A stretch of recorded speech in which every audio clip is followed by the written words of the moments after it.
Okay, number 5 tayo.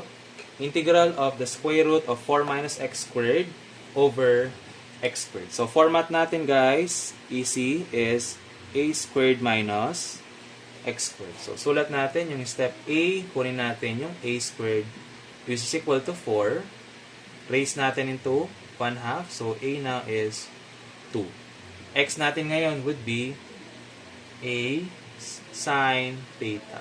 So, x is 2 sine theta. dx natin is 2 cosine theta d theta. Lagay natin sa equation, integral of a squared minus x squared dx all over x squared. So, lagay natin yung mga value ng x and dx, and then yung a natin. Ang a ay 2, at ang x ay 2 sine theta squared. Ang dx mo, 2 cosine theta d theta all over x squared, which is 2 sine theta squared. Simplify natin, this would become 4 minus 4 sine squared theta multiplied by 2 cosine theta d theta all over 4 sine squared theta. Pwede na itong cancelahin by 2. Tapos ito, factor out natin by 4. 4, 1 minus sine squared theta multiplied by cosine theta d theta all over 2 sine squared theta. Guys, ito ay cosine squared theta. Lagay natin. Square root of 4 is 2. Ito naman, cosine squared theta. Cancel na to guys. Tapos meron ka pang cosine theta d theta doon. And then you have 2 sine squared theta. Cancel na to. Then check natin yung mga natira. Equivalent sa cosine and cosine is cosine squared. Then this one is sine squared. Manipulate ko yung cosine squared guys. Gawin ko siyang 1 minus sine squared theta d theta all over sine squared theta. And then, pwede ko nang i-distribute yung sine squared sa dalawa. This will become d theta over sine squared theta minus integral of sine squared theta d theta over sine squared theta. Cancel na to guys. Ito naman, 1 over sine is cosecant squared theta d theta minus d theta. So, pwede nang integrate yan. Ang cosecant squared integral ay negative cotangent theta minus theta plus c. So, ito na yung ating main equivalent integral. So, letter C natin is your right triangle. Reference equation, x is equal to 2 sine theta. Sine theta natin is x over 2, opposite over hypotenuse. Opposite side, hypotenuse side. Kunin natin yung adjacent, which is equivalent sa square root of c squared minus a squared. That is just c 2 squared minus x squared.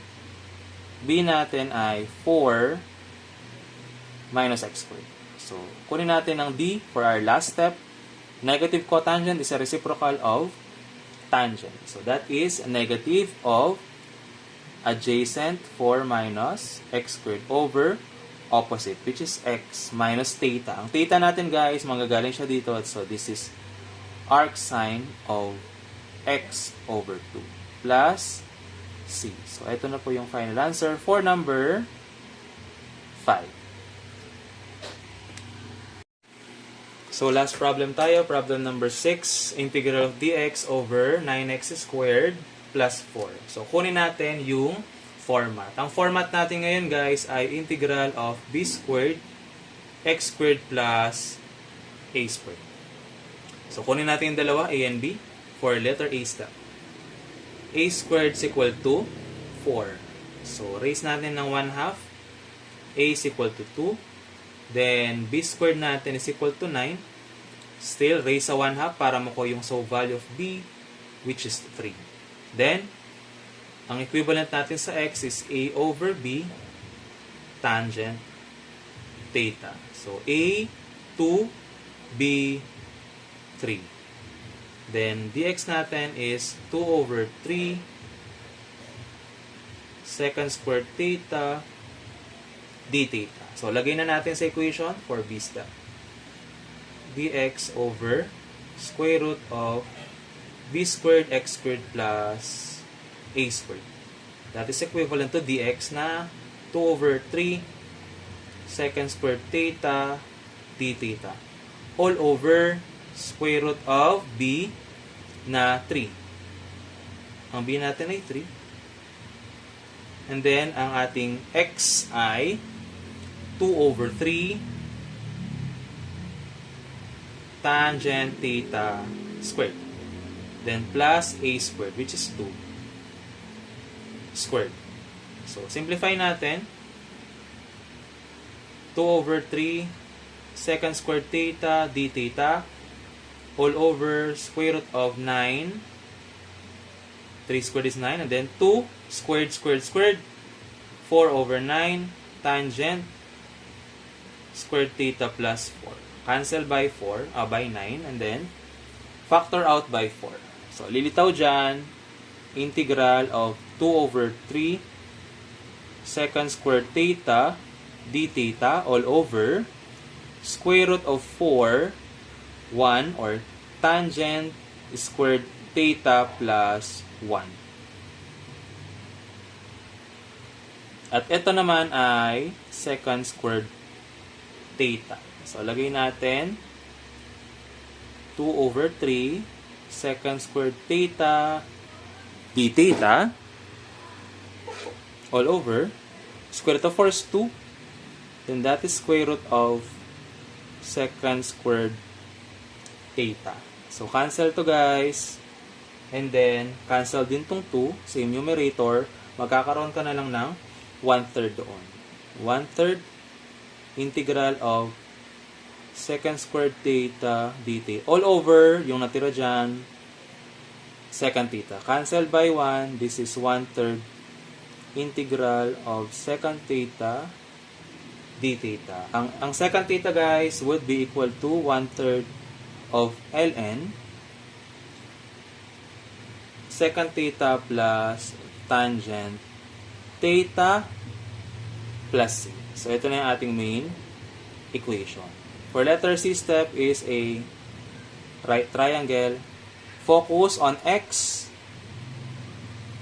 2 over 3 tangent theta. Over 1, cross multiply. 3x is 2 tangent theta. So, it means that tangent theta is 3x over 2. Opposite over adjacent. Opposite side, adjacent side. So, kunin natin yung ating hypotenuse side na kailangan natin for secant. C is equal to A squared plus B squared. C is equal to A, which is 3x, plus B squared. Ang C natin ay integral of 9x squared, or integral square root of 9x squared, rather, plus 4. So, ito na yung ating C. At pwede na nating makuha yung ating main final answer. So, buburahin lang natin ito to give us some space.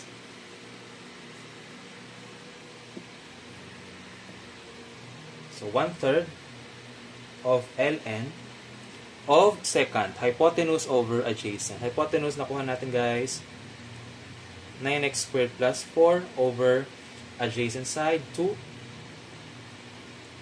plus tan theta. Ang tangent theta natin guys ay 3x over 2 plus c. So, pagsasamahin ko lang to guys. At ito na yung ating final answer.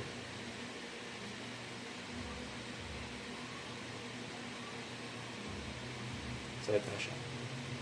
If you opt to box this as your final answer. No problem. Pwede na yan.